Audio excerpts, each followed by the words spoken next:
Kenapa Yesus panggil kita garam dan bukan gula? Pernah nggak kita kepikiran kenapa Yesus berkata bahwa kamu adalah garam dunia, bukan gula dunia? Padahal kita suka banget sama yang manis-manis. Manis di lidah, manis di mulut, manis di hubungan. Tapi Yesus nggak pernah panggil kita jadi seperti yang manis. Karena si manis hanya ada di jembatan Ancol. Si manis jembatan Ancol, bercanda.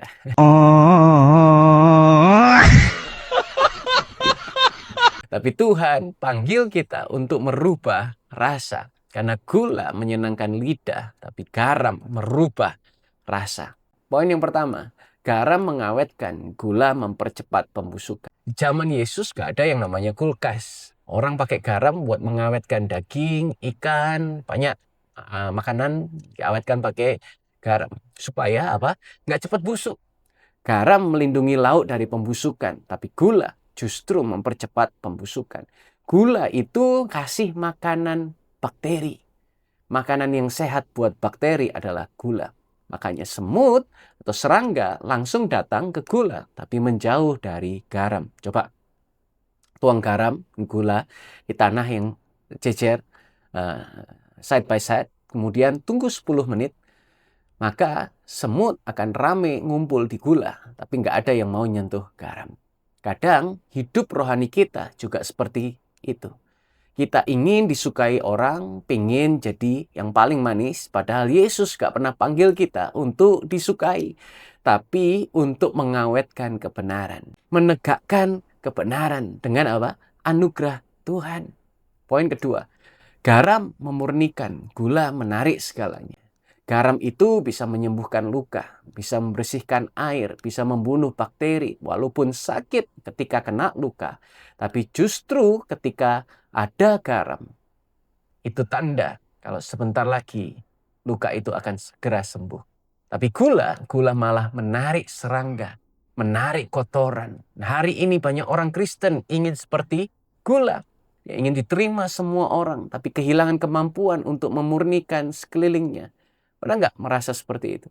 Pengen semua orang nyaman sama kamu, tapi akhirnya kamu harus kompromi. Yesus nggak panggil kita untuk kompromi. Dia panggil kita untuk jadi terang dan garam. Bukan dengan menghakimi, tapi dengan hidup yang menjadi teladan. Ketika hidupmu dipenuhi anugerah, kehadiranmu itu membawa perubahan. Kamu nggak harus teriak keras-keras, lakukan yang aneh untuk kita membuat perbedaan. Kadang kita cuma perlu hadir dan dunia bisa merasakan Tuhan melalui hidup kita. Poin ketiga, garam memberi rasa, gula menutupi rasa. Satu waktu saya sedang makan sup hambar. Waktu dikasih garam dikit aja, langsung berasa enak. Garam tidak menguasai rasa, tidak merubah rasa. Tetapi dia menonjolkan, memunculkan rasa yang asli. Lain kalau gula. Gula itu menutupi rasa aslinya. Kadang kita pingin hidup itu manis terus. Padahal Tuhan mau untuk kita mengalami semua rasa. Termasuk rasa asin, rasa pahit, rasa kecewa atau apapun itu. Karena dari sanalah kita semakin dewasa. Kita bisa menjadi pribadi yang berkata, sudah dibentuk.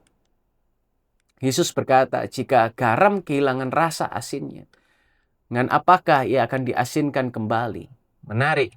Garam bisa kehilangan rasa kalau tercampur dengan debu. Tapi gula nggak akan pernah kehilangan manisnya. Kenapa? Karena garam itu hidup. Dia bersaksi.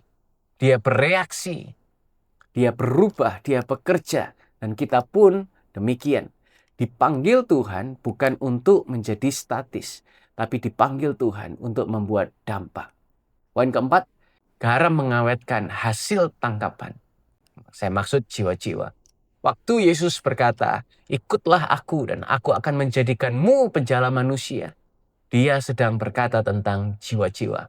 Tapi di zaman itu nelayan nggak punya es kayak zaman sekarang. Mereka pakai garam untuk jaga hasil tangkapan tetap segar. Dan di situ saya sadar kita dipanggil bukan jadi manis di mulut orang, tetapi kita dipanggil untuk menjaga orang-orang yang ada di sekitar kita. Untuk tetap segar dalam kasih Kristus. Kita jadi garam buat orang lain. Bukan supaya mereka suka sama kita, tapi supaya hidup mereka nggak busuk oleh dunia. Kita menaburkan kasih, kebenaran, dan anugerah, supaya jiwa mereka tetap hidup. Jadi, kalau ada orang yang berkata, "Oh, kamu orangnya sweet banget ya." Mungkin kita bisa senyumin dan bilang, "Thanks, but no thanks. I'm salt, not sugar." Yeah. Gula buat hidup kita terasa mudah, tapi garam bikin hidup kita penuh makna. Gula bikin disukai, tapi garam bikin berdampak. Gula beri rasa sementara, tapi garam membawa kehidupan yang kekal. Yesus nggak mau kamu menjadi orang yang cuma menyenangkan. Dia mau kamu menjadi orang yang bawa perubahan. Kabar baiknya, garam nggak pernah kerja sendirian. Sekali tabur, selesai. Seketika rasa berubah. Itu kuasa dari anugerah dalam kehidupan kita. Kalau video ini memberkati, klik like, share ke teman-teman. Jangan lupa subscribe supaya nggak ketinggalan konten-konten berikutnya. Karena dunia ini nggak butuh lebih banyak orang yang manis, tapi butuh anak-anak Tuhan yang jadi garam, yang menjaga, memurnikan, dan membawa rasa Yesus kemanapun mereka pergi. Yesus Masiah, bless you.